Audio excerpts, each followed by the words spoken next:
Pourquoi le management participatif est-il important? Alors, le management participatif peut être important et est important à plusieurs égards, aussi bien pour l'organisation que pour le salarié. Maintenant, on va d'abord commencer par l'organisation. Alors, pourquoi en tant qu'organisation, tu dois mettre ça en place? Parce que ça permet de relever la performance globale de l'organisation en mobilisant l'engagement et l'intelligence collective des salariés pour améliorer l'innovation et la qualité du travail. Alors, selon une étude menée par Gallup, les entreprises qui ont un haut niveau d'engagement des salariés sont 21% plus rentables, 17% plus productives et 10% plus satisfaites des clients que celles qui ont un faible niveau d'engagement. C'est dire que c'est quelque chose d'important. Alors, avantage numéro 2, ça favorise l'antifragilité face au changement et stimule la flexibilité, l'adaptation, la résilience et l'apprentissage organisationnel. Du coup, il est important pour les salariés de pouvoir participer à la gestion de l'organisation parce que cela permet en fait à l'organisation de mieux anticiper et répondre aux évolutions du marché. Enfin, cela permet de renforcer l'image et la réputation organisationnelle en valorisant sa responsabilité sociale et sociétale. Une étude de Nielsen révèle que 66% des consommateurs sont prêts à payer plus cher pour des produits ou services provenant d'une entreprise socialement responsable. Donc, un must. Maintenant, pour les collaborateurs, avec 3 pour pour l'organisation et 3 pour les salariés.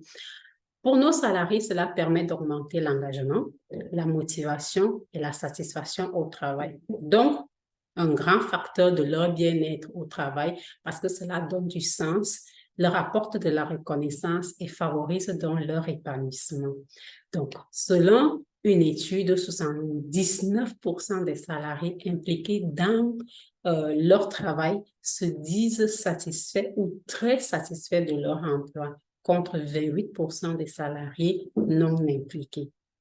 2, cela permet de réduire le stress, le présentéisme et l'absentéisme en diminuant les mécanismes de pression, contrôle et routine. Selon une étude menée par l'Institut national de recherche et de la sécurité, se sentir partie prenante réduirait de 30% le risque de stress au travail et de 20% le taux d'absentéisme. Et enfin, cela permet de développer l'employabilité, la fidélisation de tes collaborateurs en leur offrant des opportunités de carrière, de formation et de progression, aussi bien en interne que la satisfaction et la confiance de savoir que s'ils vont en externe, ils restent compétitifs. Donc, selon une étude menée par LinkedIn, 94% des salariés resteraient plus longtemps dans une entreprise qui investit dans leur apprentissage et leur développement. Est-ce que cela veut dire que ça n'a que des avantages? Oh que non! Nous avons quelques limites ou ce que moi je vais appeler des points d'attention. Parce que oui, c'est beau de mettre en place le management participatif, mais cela n'est pas sans risque ni sans contrainte. Il implique un changement de culture, un changement des habitudes, de comportement et de structure au sein de l'organisation qui peut donc rencontrer certains obstacles au moment de mettre en place. Voici quelques points d'attention à avoir.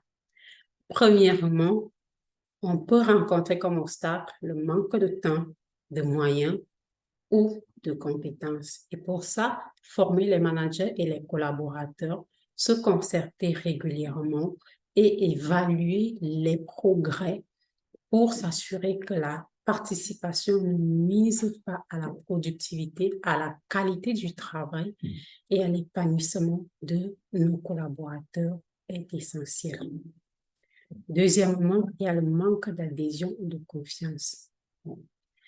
Le management participatif requiert en fait de nos collaborateurs qu'ils s'impliquent personnellement, qu'ils coopèrent, qu'ils collaborent. Certains peuvent être réticents ou hostiles à ce changement par peur de perdre leur pouvoir, leur statut ou leur sécurité maintenant que tout le monde va faire tout.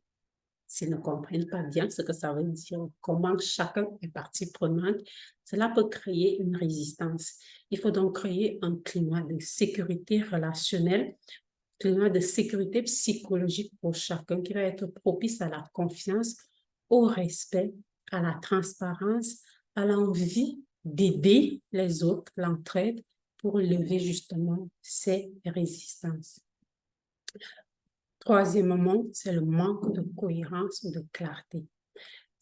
Le management participatif repose énormément sur la communication claire, positive, transparente, efficace. Certaines décisions peuvent être contradictoires, ambiguës ou imprécises, ce qui peut générer de la confusion, de la frustration ou du conflit. Il nous faut donc définir des objectifs, les règles et les limites de la participation et les communiquer à tous les niveaux pour nous assurer qu'il n'y ait pas de double discours, de contradiction, d'incompréhension. Et enfin, il y a le risque de déresponsabilisation ou de manipulation. Oui, la participation suppose responsabiliser, autonomiser les collaborateurs un peu plus. Certains peuvent donc se désengager, profiter du fait que chacun est impliqué, que chacun mette la main dans la pâte pour se désengager, se démotiver ou se surinvestir à contrariori face à la participation.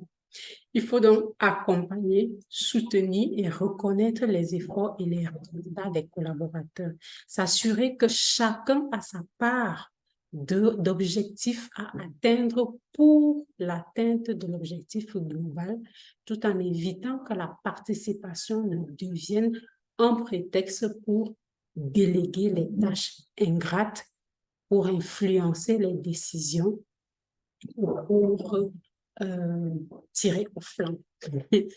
Donc, voilà quelques points d'attention à avoir lorsque il nous arrive finalement de sauter le pas du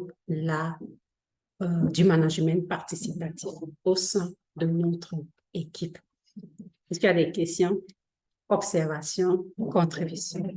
N'hésite pas à nous les mettre en commentaire et on se retrouve dans la prochaine vidéo pour parler de Hey bien et comment on met ça en place.